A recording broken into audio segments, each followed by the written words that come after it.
So this video is about the time that I had almost got kidnapped when I was pregnant, okay, by some Latina motherfucker, right? Who pretended like he didn't speak any English or whatever have you, right? I'm gonna reiterate because I made this video and they took it down. They hacked my stuff and removed it. It's not even in my phone. When it is, I had one of the other videos say, but that was the one talking about the massage stuff. Why is this not? But anyway, here we go. So I was pregnant and I was living in like Cocoa Beach area at the time, and I was like, okay, I didn't want to be around my baby's dad because he was toxic. I wanted had a healthy pregnancy.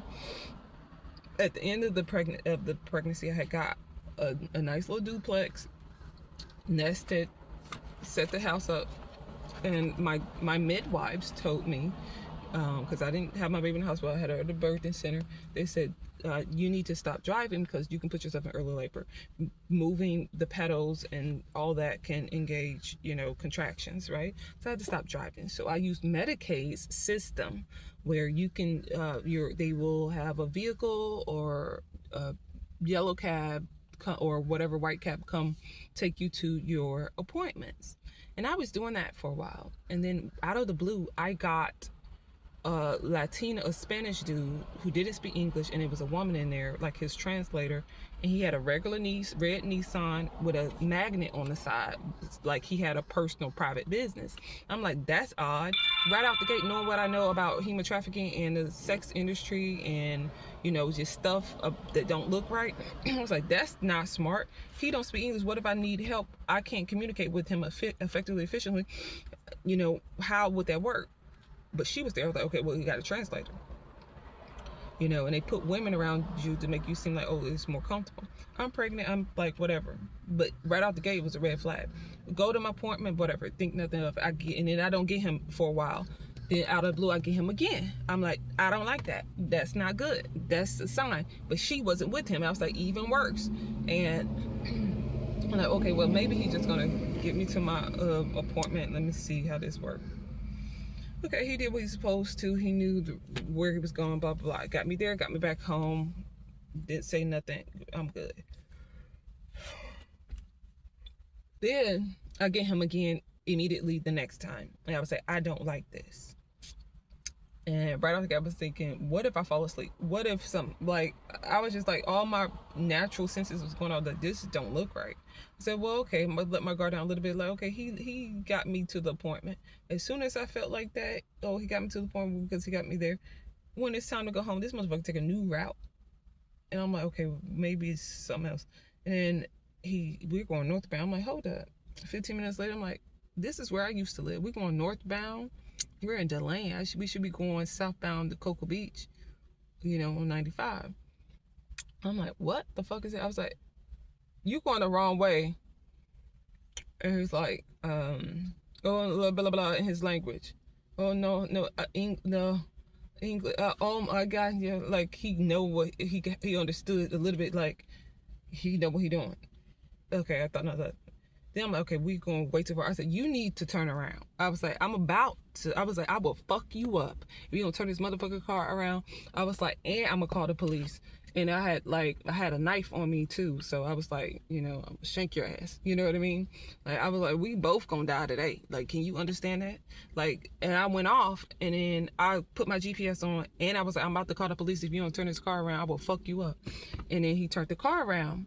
But when he turned around, he went through Orlando to go southbound. Like, how do you do that? How do you make that mistake and take me through all the goddamn motherfucking tolls and shit? I'm like, it took me more like an extra 45 minutes to get home because of this idiot. And I'm pregnant. I'm like tired and shit.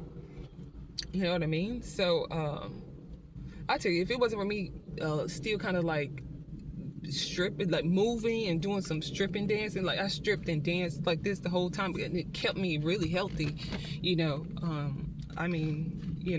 My friends should be like, you shouldn't be doing that. But anyway, at that time I wasn't.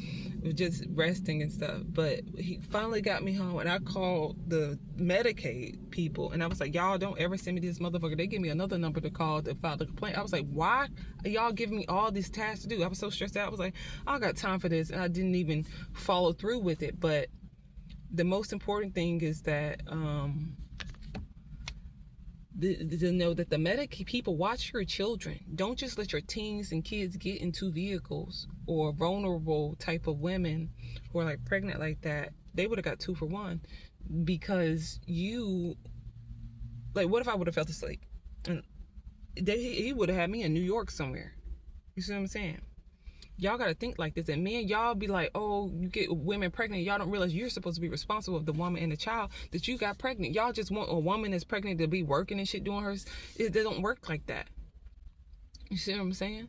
So I had to call my baby's dad right after that to have him drive me everywhere. And I didn't want to, because he's a hot mess, the stressful person to deal with. He's not a good person. He's a narcissist. He's not a good person. He likes to look like he's a good person. He's a terrible person. And like, he never helps with shit. You see what I'm saying? And when I first got pregnant, he was just controlling, trying to like keep me like a sex slave. I'm not your fucking sex slave, and I'm a crazy bitch. I'm like, see, the woman he was with before, just let him do whatever. And I throw tantrums, and I'll fuck shit up. You know, the nigga in me acts up, and we know how black women are, and I got a piece of that in me, and nobody wants to deal with that. You see what I'm saying? So I went off. So but I had to, for good reason, you know, for my own self-preservation. So my thing is, I called the Medicaid people, and they just made it such a difficult hassle to try to accommodate me, or to make sure that never happens. Just imagine how many other girls this man got through the Medicaid system. Medicaid needs to be investigated. The transportation system within the Medicaid needs to be investigated.